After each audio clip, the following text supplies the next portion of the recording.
Southwold is a self-satisfied little seaside town on the North Sea coast in East Suffolk. Has around 1,000 full-time residents, but half the homes in the place are used either as second homes or let to holiday makers. It is achingly trendy and a favourite with escapees from London, but it has been one of my favourite places for more than half a century.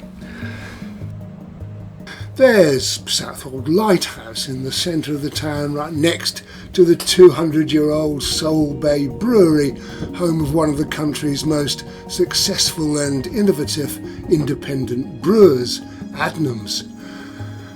But mostly there's the pier and the North Sea and the river with its small fishing fleet.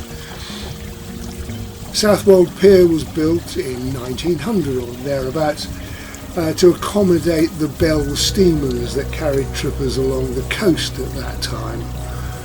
And then the pier was entirely rebuilt and restored in 2001 and is now enjoying renewed popularity, helped by a collection of modern coin-operated novelty machines made by Tim Hunkin, and by the occasional visit of paddle steamers such as the Waverley and the Balmoral. The influx of money means it has been tastefully preserved in a sort of 1930s aspic, but it's none the worse for that.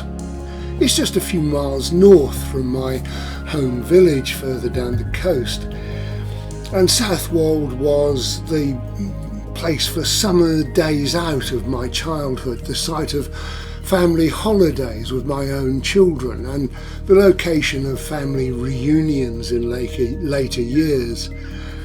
To the south of the town, Southwold Harbour on the River Blythe is mainly used by fishing boats and local yachts, and it's now developed into a substantial food attraction, with many of the black-tarred fishermen's sheds being developed into restaurants and cafes, serving the fish and shellfish brought back by the fishing boats.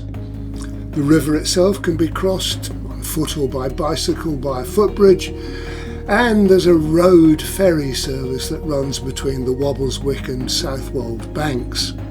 Carry on south through Wobbleswick and the Minsmere Bird Reserve and past Southwold Nuclear Power Station, and you reach Dunwich, hailed by some as Suffolk's answer to Atlantis.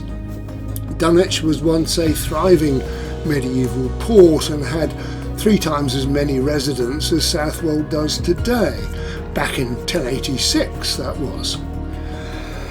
However, the effects over the centuries of storm surges and the resulting coastal erosion washed away much of the harbour and the city itself. It all now lies under the waves out there, and researchers have mapped out the underwater streets and buildings of Dunwich's past. As a child, I recall seeing the bones from the graves as one of the last churches tumbled into the sea from a shallow cliff edge. The Suffolk coast is a place of constant delight, and that's not just because I spent my childhood on those beaches and in these waters. It has history, it has mystery, and it has some of the best skies in the country.